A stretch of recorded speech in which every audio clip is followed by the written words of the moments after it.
众朋友大家好，欢迎收看10月7日公司台记台下晡新闻，我是陈淑君，来先来看今仔有啥物新闻重点。国内连续6天拢无本土病例，今仔有7个境外病例，目前疫苗注射率已经超过50%，嘛准备要做大型血清抗体调查。昨中共的军机一天飞来咱国西南空气56架创纪录，国防部长表示，虽有压力，咱的国军嘛有准备。面册 IG 顶社群媒体昨暗11点开始袂顶袂动，全世界拢受影响，面册股票嘛落超过5%。新闻一开始来看，咱国内今仔无增加新的本土病例，嘛已经连续6天拢无本土病例咯。今仔嘛无增加死亡的案例，有7个境外病例。指挥中心表示讲，国内的疫苗注射率已经超过57%，嘛准备要展开一个5000个人的大型血清抗体调查。来听指挥中心伫下晡上届新的说明。今天是没有本土的个案那境外移入有7例，死亡的个案也没有。美国比较多有5案，然后越南、马来西亚各1案。昨天施打疫苗的情况昨天打了20万8千多剂，然后现在的人口涵盖率现在是57.67%，剂式人口比是71.72%。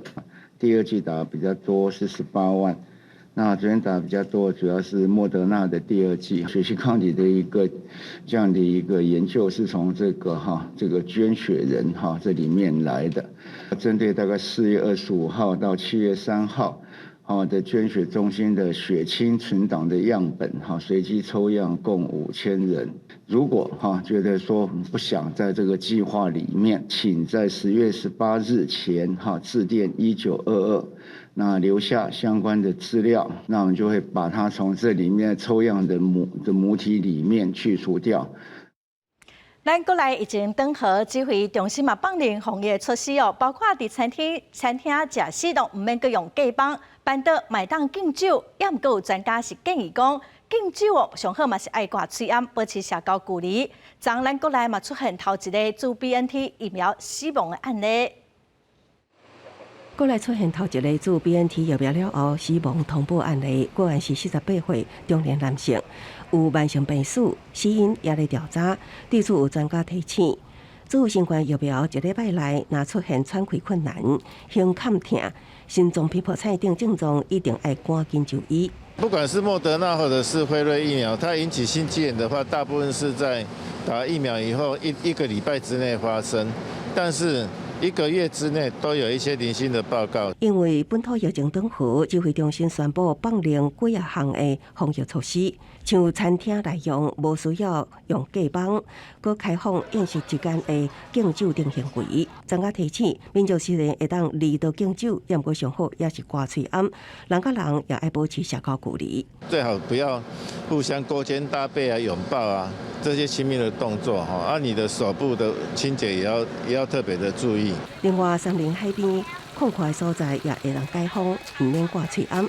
专家认为，若出现大批人潮，为了自身的安全，也是爱挂嘴暗，而且登记厝了后爱随洗手，避免将病毒同齐带倒登去。记者综合报道。指挥中心昨宣布18进前维持2级警戒，也毋过会当放零防疫的规定。KTV、电子游戏等场所向地方政府申请，得当恢复营业。已经停业将近半档的业者大家拢真欢喜。那可以先留下你的姓名跟电话吗？也就是营业的时候再告知这样。总算接到定位的电话，指挥中心4号宣布有条件开放，包括 KTV 等娱乐场所。消息一出，高雄这间连锁的 KTV 就陆续接到定位的电话。原本5号透早10点就有3组人客定位，但因为服务业爱向地方政府申请，恐惊无法度赶伫中岛进前重新营业。我们也积极准备复业这样子。对，那其他的县市呢，其实我们也都有联络上的。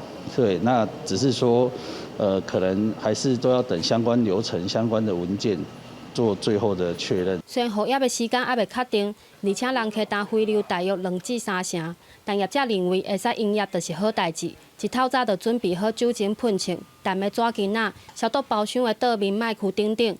毋拿高雄、台南的业者停业4个多月，中岛总算接到第1组人客，防疫同款高规格，连麦克的头拢直接拆落来换。现在复业当然是很兴奋也是很紧张也是希望客人可以赶快来消费、来欢唱。那我们提供一个安全的环境。太睡觉了，晚上睡不着，为什么？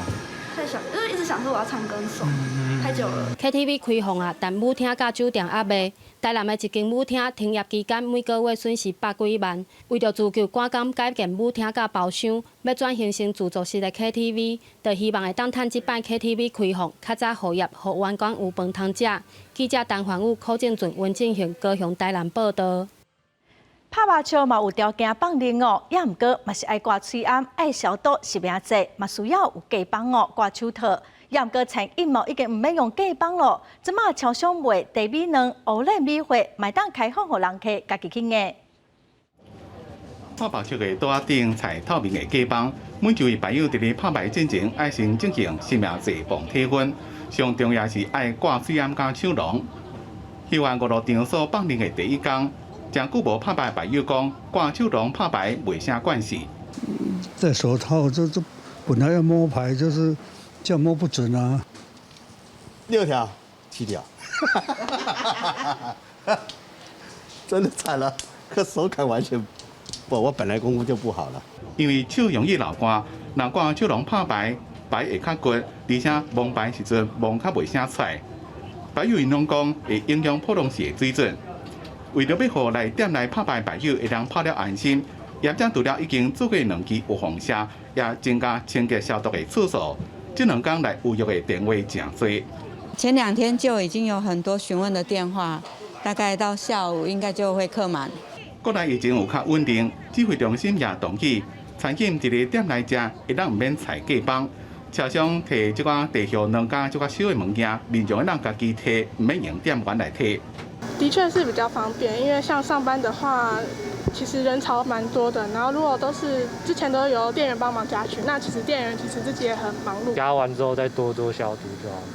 民众讲，进前店员家己验地效2的时阵，若是摕到破气的，或者是较无够味的，心内无啥欢喜。怎么会当家己摕？因为器材有较侪人使用，所以不管是家己或者是店的防疫工作，也是要做好，才会当有更加方便的生活。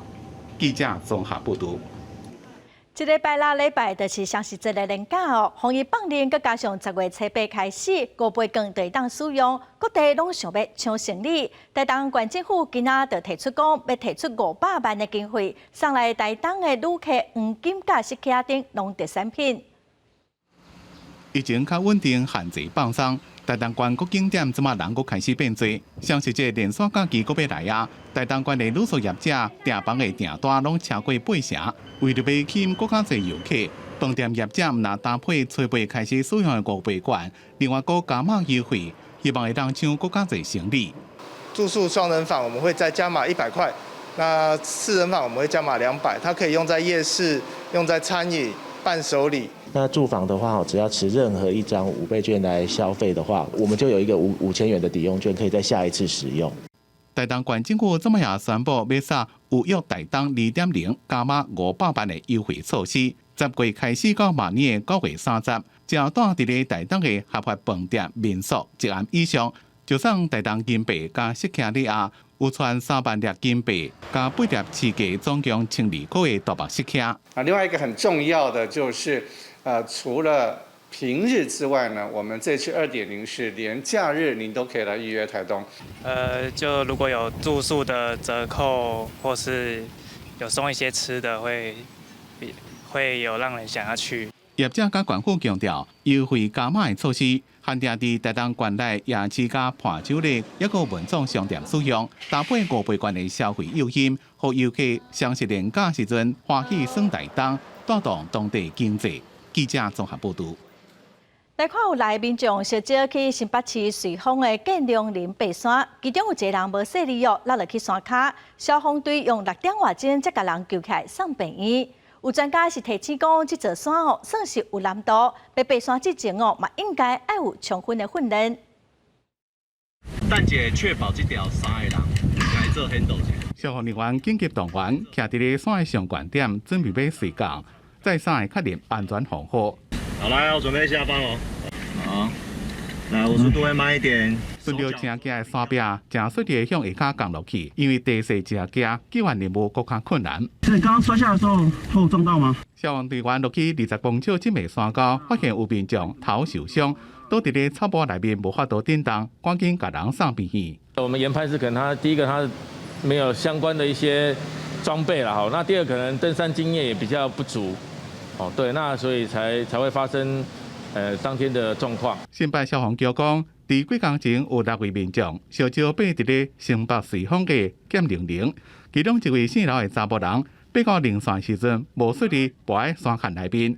消防人员经过6点外钟，才顺利把人救起来。爬山的专家提醒讲，想要挑战剑玲玲，首先就要做训练。应该是要有一点就做过一些基础训练的嘛，才去是比较安全的。这一种的都是有一些路线可以去学习的，或者你去攀岩场做一些基本的这个攀登的学习也可以啊。剑玲玲的悬架差有700公尺，来回就要6、7点钟。专家讲，唔那是体力爱有够，也该注意天气，新手伫咧爬时阵有困难度。新北消防局讲，最近3年来，敢若是剑玲玲的救援案件就31件，建议也是有专家陪同。伫出发前要先做训练，装备也要穿好，才去挑战会较安全。记者综合报道。过来政治，咱来看国民党新任的主席朱立伦今仔就任，马英九、吴敦义、吴碧雄、洪秀柱等前党主席拢有到现场恭喜哦。朱立伦是表示，国民党是团结甲战斗的团队，未来要透过民主的程序来打败民进党。移交异性。伫国民党历任党主席马英九、吴敦义、吴碧雄甲洪秀柱的面前来接应信。朱立伦正式来就任国民党的党主席。朱立伦以信中来宣布讲，国民党是团结甲战斗的团体，未来会透过民主的程序来压制打败民进党，袂有伤人的一天。透过国会的监督、地方的制衡，以及包括选举、罢免、公投。每一项的民主程序，来真正的压制、打败、胜过民进党。搁再回顾就任党主席，朱立伦要来团结国民党的第一步，就是要来找起失联的党员，要来策动党员当回家厝的计划。嘛特别感谢前主席江启臣以及1年半的辛苦。投票结束之后，我们就是团结的开始。就是战斗的开始。这一次的选举再次证明，国民党是一个成熟的民主政党，是一个可以竞争激烈，但是又可以迅速凝聚一致对外的政党。朱立伦伊就任党主席了后，伊面对的第一项战斗就是台中立委陈柏惟的罢免案，了后还有12月的4项全国性的公投。朱立伦讲，要透过民主的程序来打败民进党。罢免案甲公投这2项嘛，是互看作是国民党伫2022甲2024大选进程的前步。记者综合报道。国民党团今仔是继续占领立法院议场，阻碍行政院长苏贞昌做施政报告。早起调研协商了后，国党团是同意恢复9月2日即巡，会伫这礼拜5重新开始。房仔顶写着继续战斗中，国民党团继续占领议场，委互行政院长苏贞昌上台接受质询。苏贞昌到立法院的时阵，敲示国民党对一直被并吞台湾的中国要求同存续，所对家己的政府武装闹场，希望人赢好好想一个。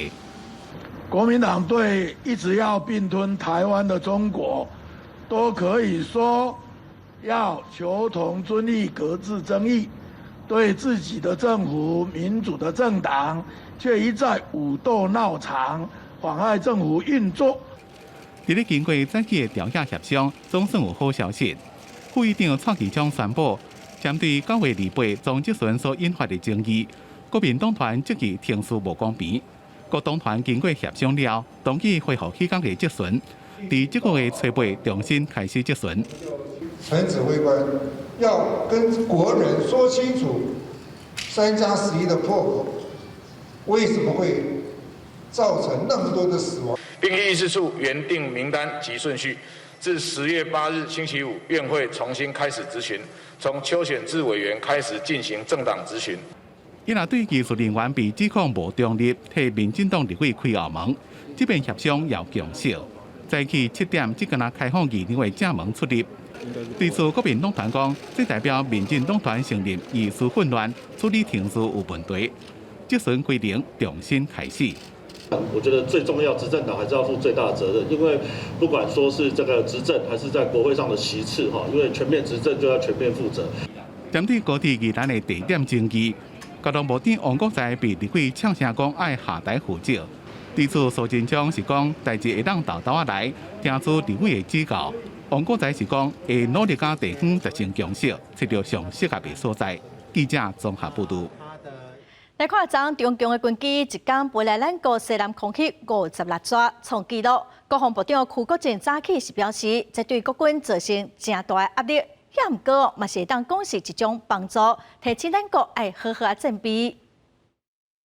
中华民国空军广播：位于台湾西南空域高度6000公尺的中共军机注意，你已进入我空域，影响我飞行安全，立即回转脱离。咱台湾西南空气阁受到中国战机的干扰，并且数目是创下新高。广播时暗时8点统计，这一天有52台，傍晚10点50分阁追加4台夜航的战机，规天算落总共是56台。这嘛是广播公布中国军机动态以来数量上侪一天。广播长邱国正对此表示，这是压力，嘛是帮助。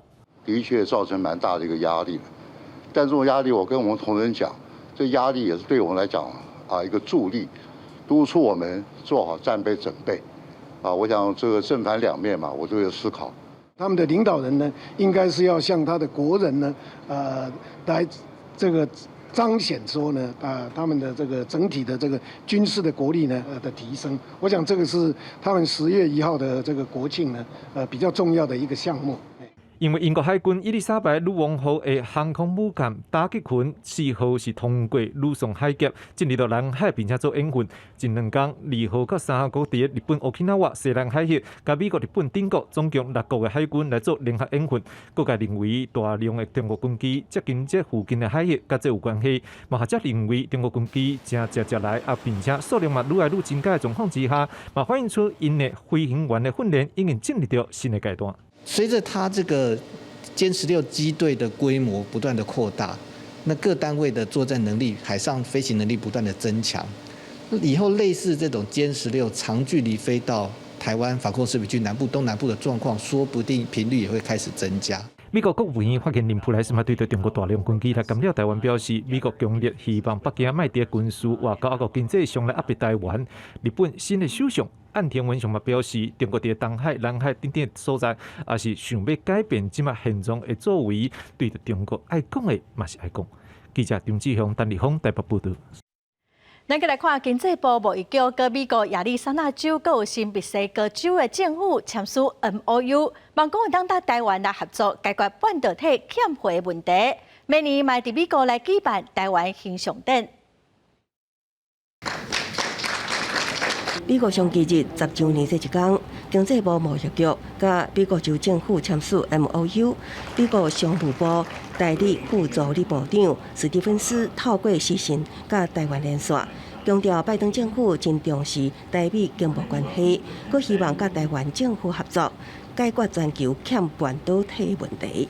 I want to reiterate that the Biden-Harris administration greatly values the U.S.-Taiwan economic relationship. As the COVID-19 pandemic continues to impact global economic growth and to disrupt international trade, we hope the U.S. and Taiwan can continue to collaborate on developing solutions and securing supply chains. I would like to stress that economic and trade between Taiwan and the U.S. Did not stop. Never cease. And this year, up to now, we still see a double-digit growth between our two sides. 即摆分别甲美国亚利桑那州和新墨西哥州签署 MOU， 主要是半导产业投资相关。顶日台积电宣布将投资120亿美金，伫亚利桑那州兴建一座5奈米晶圆厂。今仔日签署备忘录，将使双方的产业合作向前一步。I am honored to sign this MOU that formalizes our state's valued economic partnership with Taiwan. Our partnership doesn't stop at TSMC. Additional Taiwan businesses have expressed interest in relocating to Arizona. 外贸协会董事长黄志峰表示，今年举办的美国商机日正式进入第10年，目前已经收到20件美国买主采购需求，包括全球前200大公司，采购范围包括资通讯、机械、汽车零配件产品。记者综合报道。中央银行最近推出一趟第3波打叉房取消8个县市第2号房贷款限期，又搁传出讲银行嘛按什么来调悬特定地区第2房贷的利率，要调悬到1.5%以上。目前的房贷利率大约是1.31%哦。伫顶礼拜，中央银行找银行来临价比，未来银行会来调悬第2号房贷的利率。银行是表示哦，可能第2号爱调到1.6%以上，第3号是1.72%以上，银行才会较满意。来看，因为疫情哦，今年侨胞回国参加国庆的人数只有1000多人。今仔嘛公布国歌领唱人，除了有客家儿童合唱团哦，还有来自警消医护体育界的代表，疾管署的副署长罗一军、东二大军队东排的罗嘉玲，嘛拢会来带领大家做伙唱国歌。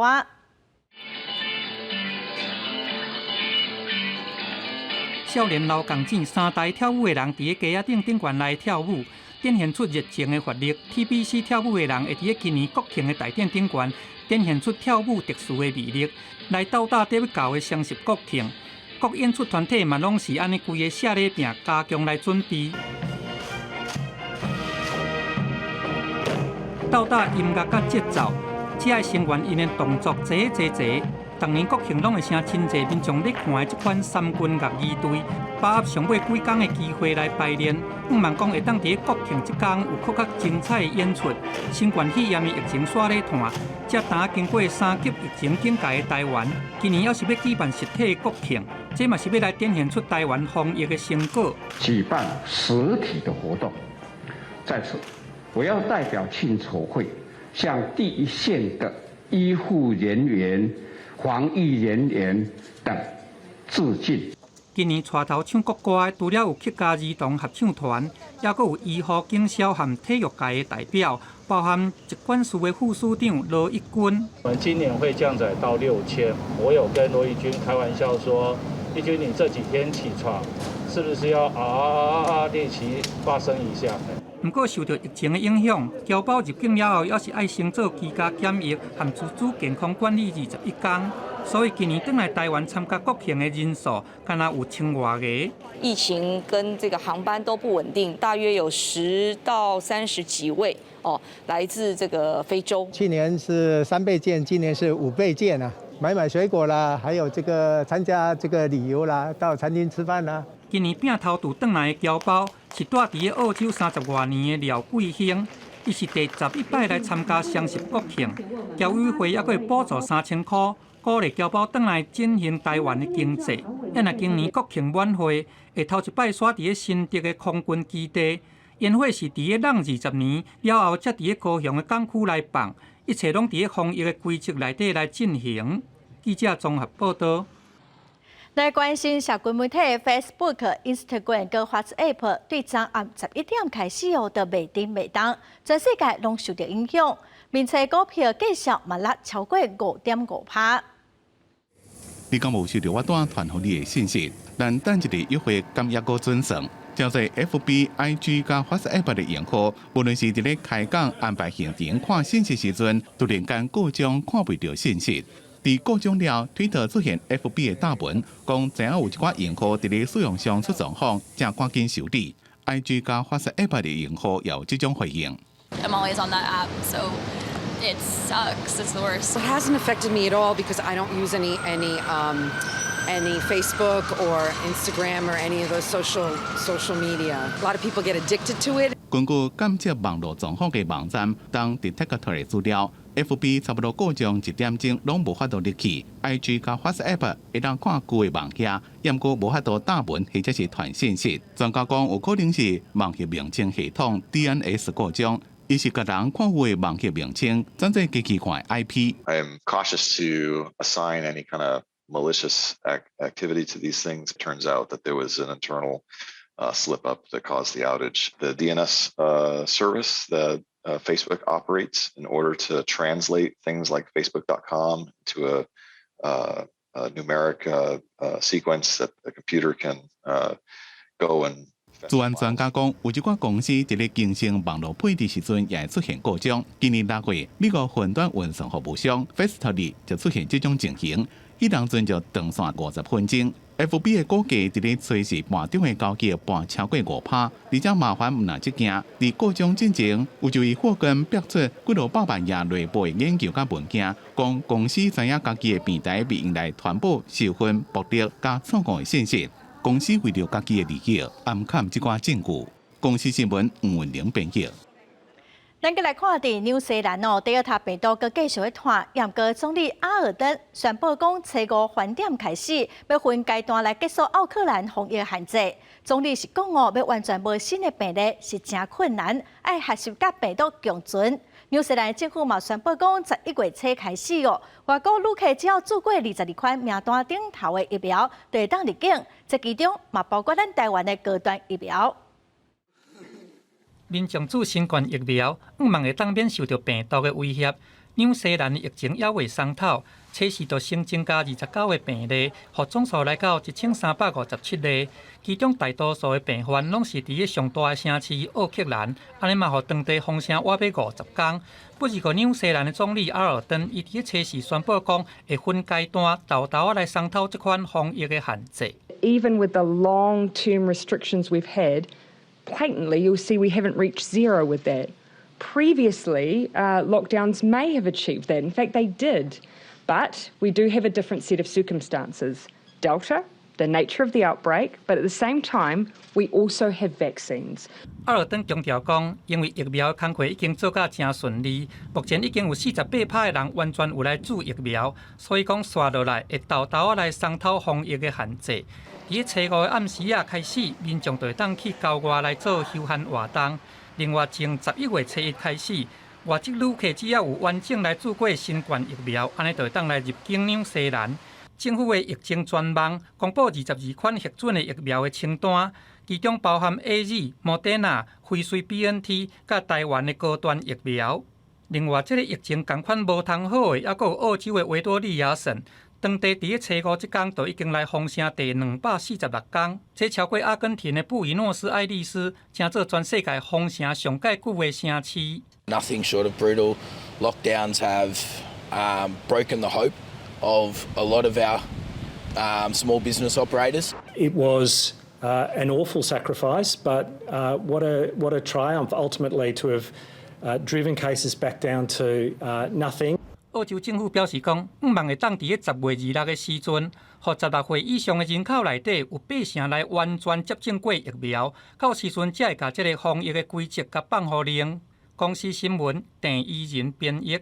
消防员救灾是正需要体力长期推动战术体能的训练，引进科学方式来做体能的训练，已经3档外，消防员的体能是有真明显的提升，工作上的伤害嘛减少真侪。阳光的笑容加上结实的身材，汤市消防局一阵消防员家己提钱出来，翕形象影片甲相片真吸引人。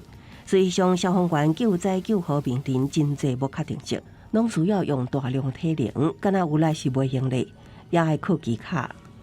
没有经过训练的同仁，他没有办法一个人去取下这只梯子。敢若是消防员这规身的消防装备都重30公斤，救灾现场也爱像安尼，一个人扛起34公斤的楼梯，加起来身上的负担达到64公斤。伫救护上，若讲用错误的姿势搬运患者，长久落来，较会致死、脚只偏痛等职业伤害。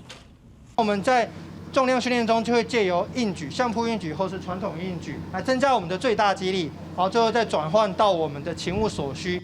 教官陈振勇示范一捆仔抓起360公斤重，达到自身体重4倍的6角杠铃。汤市领先全台推动战术体能，都伫科学化训练3年来，外勤人员体能提升，工作上还减少，也带起一种健身风气。就是受伤几率降低啊，然后以前需要2个人抬的器材，像1个人就可以完成，那就是人力部分会比较充裕。为了方便消防员训练，强化无共勤务所需要的肌力甲体能，汤消防局也全国首创伫全市44个，包括海拔上悬的80分队，拢配置动风设备，10月启动普测。消防同仁伫清墩、倒咧石、六甲港硬压重量，至少达到自身体重2.8倍。透过体能技术的自我提升，以应对千变万化的救援现场。记者综合报道。来看台中有一个姓黄的查某人哦，捡到一个皮包啊，送去派出所，无想到讲，这个皮包的主人讲，内底有43000外块的现金，甲一张价值108000块的超商的卡片碰见了，要求黄小姐爱赔偿。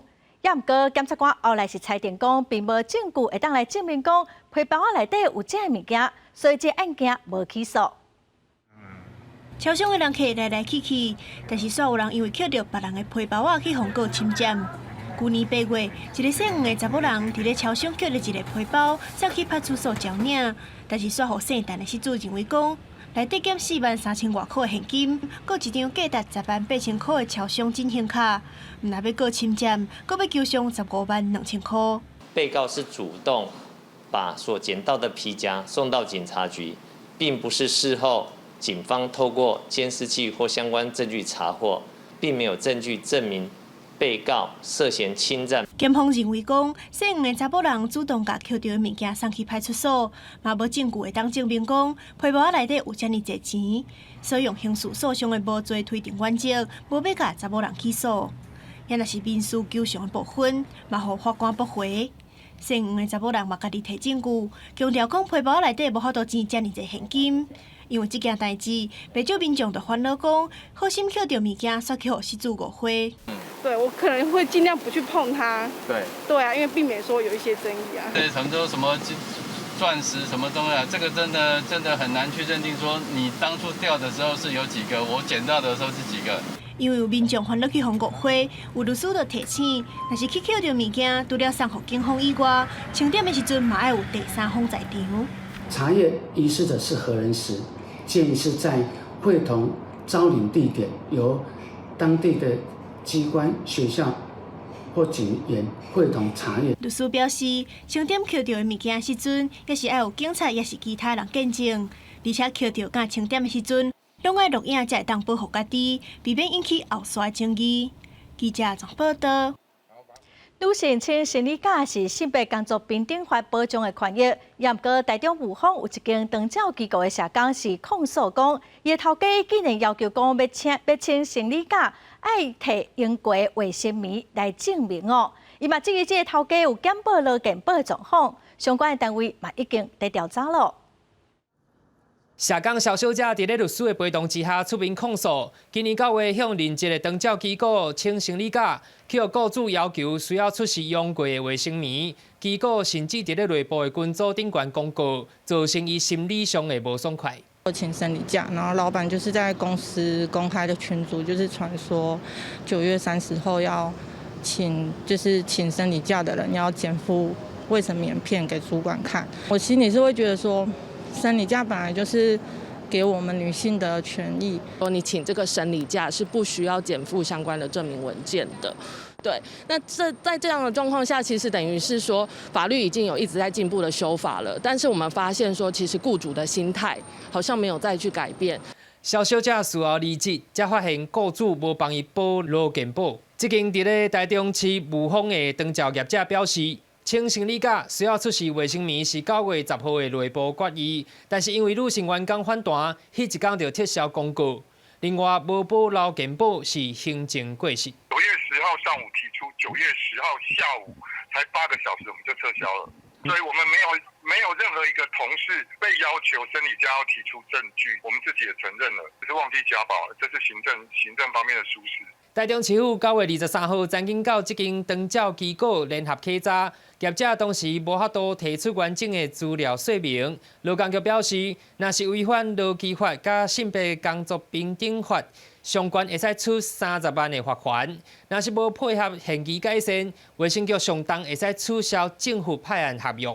如经检查发现有前述之情事，劳工局将依违反性别工作平等法处3到30万之罚款。依长照的契约规定，情节重大者将停止派案或终止契约。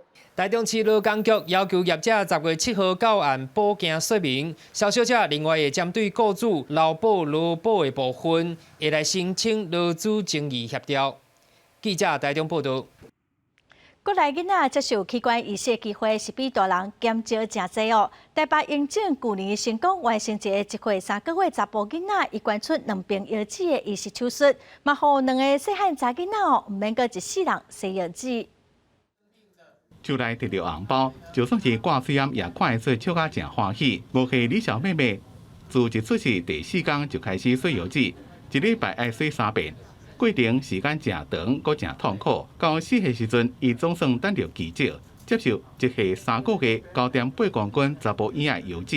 一个生命的开始，也是一个生命的结束。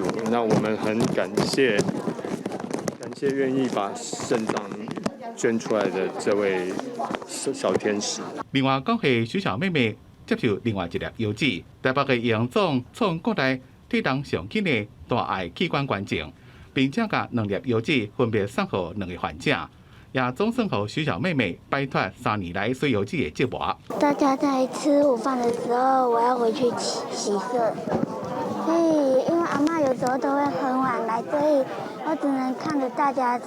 自早起9点收到通知，到加长工透早总算完成手术。甲这个呢，一个大人总头母讲，差不多5点8公分的腰子，放伫个囡仔体内，风险甲困难度拢真悬。除了大人活体捐赠，较无适合伫个囡仔，而且囡仔捐赠者佫少，机会也少，囡仔血管真幼。移植了的照顾也更加困难。这个血管吻合上必须要吻合在大动脉，还有这个下腔静脉。即便立即的手术做成了，但是它可能在过了1、2天之后，它可能就因为血管栓塞，那这一颗肾脏可能就报销掉了。2005到2021年，国内年纪无到6岁腰子的捐赠者只敢若15位，只敢若4位无到12岁囡仔接受移植，其他差不多拢是给大人。这也显示囡仔伫咧接受器官移植的机会是比成年人较少。医生建议台湾会当参考美国的做法，甲35岁以下捐赠者的器官优先给无到18岁患者。记者综合报道。来看劳动部去年推出聘用高龄者的补助计划哦，继续请一个65岁以上员工，上侪是当领到25万8千块的补助。劳动部嘛呼吁企业伫10月底进前，赶紧提出申请。今年我65岁高龄工作者注册新汉陈女士，原本今年2月份就要推出这场，但为了原种乡这间食品工厂认为，虽然伊的体力无少年好，但在经验传承上会当互工厂运作较顺利。就由劳动部杀出继续雇佣高龄者的补助计划，将因继续留任。在公司上班啊，很高兴啊，有一个工作机会啊。咱伫厝啊，做无了，啊，伫遮吼，安尼做行会，叫老一辈的员工退休后继续借用他们的传承跟经验。为了因应人口高龄化，真侪企业面临欠工。劳动部去年杀出雇佣高龄者的补助计划，若企业提出申请，留条家己公司65岁的高龄员工，每留一个人，业者最高会当领到25万8千块的补助。我们的员工里面有46年次的，或者是即将65岁的老员工呢，可以来跟我们申请18个月25万8千的补助，让这些老员工呢不用急于退休哦，可以继续发挥他们的所长。好位就业中心表示，以这区来讲，去年申请的企业公司总共有9间，总共留任12位高龄工作者。配合企业公司内部若是有64岁还是符合资格员工，若等第10月底进前，向各地就业中心提出申请。记者为你报道。台湾消保协会随机检查南部的饮料店，发现超过50个店家糖量的标示无合格有超过60个店家卫生的标示无合格，其中有真侪拢是连锁的大品牌。随机抽查一间饮料店，台南消保协会发现一间清新福泉无甲饮料的热量标示清楚。今年8月，协会针对台南以南的饮料店随机抽查总糖量的标示甲卫生指标的标示，发现无合格比率超过50%。杆菌这个数目最多的呢，第一名的是米克夏。它的数值呢是12000个，黑龙堂的它的数值呢是2900个，可不可的，我们测得的数字是2800个。协会表示，中央要求便利店甲速食店业者为今年正月开始，现场做饮料拢应该标示总糖量甲总热量。不过，甲外送甲去店面直接买饮料送到检验机构，抽验总共50件，煞发现无合格比率，台南占7%，高雄5%，屏东4%，总体无合格比率超过50%。业者还是针对相关的规定不是很了解哦，所以在相关的临柜的部分或是外送的部分都没有清楚的标示那个含糖量跟含热量哦。另外，抽查速食店长官困壳，卫生指标无合格比率，去店面直接买超过标准有6%，外送平台有7%。亲像伫台南抽查买米克夏速食店，长官困壳超过标准就1200杯；屏东抽查的可不可，高雄抽查黑龙堂也拢超过标准200杯以上。真的很热，那可能就是叫它就是无糖去冰。我觉得他们都是偏甜的，那我可能就会选糖量比较少的。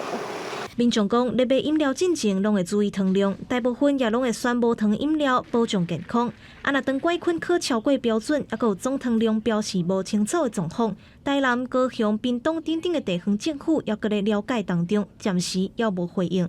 记者综合报道。高教工会伫今年教师节是指出，讲有6成的私立大学兼课的老师钟点费用已经28档，拢是1点钟500多块。高教工会今仔嘛指出，讲相关的资料教育部拢有，也毋过教育部却不愿意把资料公开予社会大众来了解。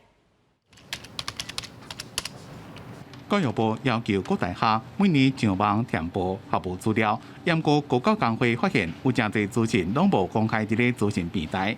甚至工会自去年10月就发文予教育部，要求公布各学校兼任教师的钟点费也被拒绝。我们想要问的是说，教育部这样的刻意刁难到底是为了什么？去年10月份到后来，教育部4月份提供给我们这个资讯，我们等于经历了整整半年的时间，才能拿到一个我们认为本来就应该要公开、再基本不过的资讯。国教工会不满教育部已读不回，因此向行政院提诉愿。诉愿审议委员会认为，依照《大学法》第39条规定，除了依法应该保密的以外，拢应该以主动公开为原则，所以判国教工会诉愿成功。不过教育部依然是无把钟点费的资讯公布伫咧网站，只敢回函予工会。随后国教工会再度开记者会。希望教育部唔通过看。工会的主张非常简单哦，就是应该要主动公开这些，如果就是跟个资无关，然后也跟机密无关的这些资讯哦，否则我们会认为说呢，教育部是不是呢把这些资讯呢藏在一个遮羞布底下，还是说呢他们认为这些是各大专校院的潘朵拉文件呢？工会也鼓励讲，私校家族化问题真多。虽然私校法对董事会会亲伫咧学校任职有所约束，不过资讯拢无公开，外界就无法度监督。希望教育部主动赶紧上网公开所有的有关公益性质的学务资讯，建立透明的政府，这才是民主国家应该有的作为。记者综合报道。联合国统计讲，全球将近4成的食物拢是浪费掉的。第2017年的统计嘛显示讲，餐厅、大卖场、超商、超市，一档因为过期还是卖不出去单调的食物，大约有新台币38亿哦。环保署是积极推动弃食的观念，目前咱全台湾22个县市是有超过200间的店家哦，因主动甲啲要过期的物件分享出去。要袂八壳的卡白笋，根部有小可磕着，也是紧少的外皮若出现黑斑，消费者就拢无爱买。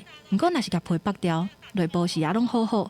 农民讲，这农产较歹看头，就算也会食哩，也会互刣掉，所以开始向消费者解说推广。这农产就算歹看头，也是拢真好食。不要认为格外品它是坏掉不能吃的，有时候里面比外面还重要。离成功，我们还有很多人可以一起走。有的餐厅业者是拍拼利用食材的每一个部分，人参籽接了后做成熟胖，剩的泡会当摕来控汤，皮也会当做成肥料。餐厅业者学习欧洲种泡的经验，希望互对土地内的农产品最后也拢转到土地。滤掉的这些渣渣又回归到土地去做堆肥，就是食物全利用的一个状态，又回到了土地。全世界我被4成是卖无菜去。国内2017年也捌统计过，全台湾餐饮、超商、卖场、超市，总共11万外间的实体通路。当年因为过期也是歹看头、单调的食品，金额就有38亿。所以环保署开始积极推动珍惜食物，鼓励业者加入。即马全台湾已经超过220间店头参与惜食行动，鼓励民众支持歹看头的农产，充分利用食材。记者综合报道。来看南投德山的延靖社区哦，有真侪人喺种地做茶。社区规划讲，带游客去慢地歇体验做茶哦。毋若讲望会当推动在地产业哦，嘛要互游客来认捌地歇产业的文化。南投德山镇的延靖社区发展种茶和做茶已经超过60栋，为着推广在地茶业，已经连续3档举办文化旅行。和游客体验1天的茶农生活。是我们第3年申请文化局的采茶体验，那又结合社区的一些茶产业的文化。我们今年也改变一个采茶方式，就是今天是绿茶的制作，然后第2梯次我们是会做红茶体验，所以我们第1梯次一上网就是额满了。这摆的1天茶农生活体验活动，有交通大学的老师带规定老大人来参加。大家踮茶园来办茶休，也是坐到附近的茶厂体验做茶。阿嬷说，她已经几10年没有再采过茶了，今天能够再有机会在社区里有这样子的体验，其实是非常难得的。这几年办下来就是有点知名度，所以陆续我们还会办理我们一些活动，多方的知名度打开之后，很多不管是社团啊，或者其他市政单位都会来参与。我觉得这个是对社区的能见度是最好的一个部分。延靖社区这几年积极推动社区营造，希望打造在地餐庄特色1天的茶农生活体验活动，让游客更加了解茶叶产业的文化和发展历程，也对在地农业的行销有真好的效果。记者综合报道。为着要向国际宣传台湾，公共电视伫 YouTube 频道推出 PTS World Taiwan 的新的频道，甲公共电视节目甲戏剧拢配英语哦，望讲互外国人有机会透过节目来认捌台湾。2、1，请启动。做一起开始，公共电视 YouTube 频道有新的 PTS World Taiwan， 即马开始正式上线。初期已经放超过100点钟的纪录片、新闻，也甲囡仔的节目多元节目。中午12点，从淡水骑车到3。以厝的人故事做主题，真人实景节目，受到国内观众真喜意。再加上英语的服务了后，国外朋友嘛当轻松观赏。公共电视招牌儿童节目《水果冰淇淋》，制作团队找专人配越南语版，未来也会持续更新节目。公司开台23年，累积袂少双语字幕的节目，抓准新媒体这个潮流。公司希望未来这部的节目会当更加国际化，透过这个新的 YouTube 频道，要让世界看到台湾的美丽。未来原来无定期刻画台湾特色的经典直播。本来公共电视就是一个国家的电视哈，他要看到的全方位的，它不只是商业而已哈，它有可能文化，特别是偏重文化部分，我觉得很需要被国际上看到。在实体的世界上面，我还受到一些限制嘛。但我现在透过我们 PTS World Taiwan， 我们可以透过这个平台，可以到全世界。然后也不用戴口罩，对不对？然后全部人都看得到。公司表示，新频道当地规划主题7点，借由社区媒体甲观众互动，讨论全球时事议题，来带动台湾甲世界对话。记者综合报道。高雄家庭的湿地哦，入秋了后出现一些来台湾过冬的独角，今年冇看到真特殊的记录，咱带观众朋友做伙来看卖。拄则食到鱼仔的子路开始伫草坡仔行来行去，子路毋但有真长的颔棍，是果是紫灰色，嘛叫草路，也是花花子。伊是对罗西亚飞来的岛鸟，伫南部真罕见。最近却出现伫家庭啊湿地，听小鸟的人数拢真欢喜。较早看拢2、3只尔，我发现的是有5只啦。啊，伊迄一个家族来，安尼啊，伊拢会分因家己的地盘，伫觅食，伫掠鱼啊。毋那逐工拢会看到基罗伫草埔啊佚佗，正嘛发现彩环，伊是全世界罕见的鸟仔。家庭啊湿地头一摆记录，因为愈来愈侪岛鸟出现，即马逐工拢有真侪人专工来翕鸟仔。水非常的充沛，草原嘛是足水，所以也吸引一寡足稀有的鸟种来，比如讲像雌鹿，这嘛是咱今年都记录到，啊，搁来就是这2天记录到菜环。入秋过后，就是看岛鸟的季节。永安湿地顶月底嘛出现3只乌面腊飞，去年伫嘉丁仔甲永安拢总出现400只乌面腊飞，数量是新纪录。看到遮尔侪岛鸟陆续报道，听说鸟仔人数期待今年数量会更较侪。记者陈嘉文、赖伟做高雄报道。气候变迁哦，等等，互英国出现真侪真有记载的乌暗层。最近英国西南部的海域都有一批乌暗层，也毋过英国目前是禁止掠鱼。目前哦会先针对生态来做调查，渔民嘛会争取讲望讲11月份会当开放，互因来掠乌暗层。中国的线伫咧带时阵，即几人真激动的大声喊讲：“马古收线！”因为因掠到的是真大只的乌暗绳。英格兰西南部海域最近伫咧人60当条，我看到大西洋蓝鳍尾，就是一般所讲的北方乌暗绳，渔民真欢喜。It's the first time I've ever caught a bluefin tuna. Yeah. How's it feel? Brilliant, absolutely brilliant. To do it in British waters. It's something I thought I'd never do. 北方乌暗绳主要生活伫咧大西洋的西部甲东部，长会当到3公尺，400公斤重，是世界上上贵、上受欢迎的鱼之一。过去因为因食的物件愈来愈少，伫英国附近的海域毋捌阁看过。有一寡渔民是一世人拢毋捌掠过乌暗绳，不过英国法令即马是禁止掠乌暗绳。若掠到袂硬卖也袂使食。40位渔民加入政府的计划，先甲乌暗绳做标记才野放，查清楚为什么会收带。So one of the factors could be climate factors, so increased water temperatures. It could be an increase in the numbers and distribution of the bait fish which they predate upon, or other factors that are as yet unknown. 这项研究会进行到11月，渔民希望若是一切顺遂，会当赶紧摕到执照，合法掠乌暗绳，促进当地的经济。公司新闻詹慧敏编辑。下半晡的天气，咱来看各县市详细资料。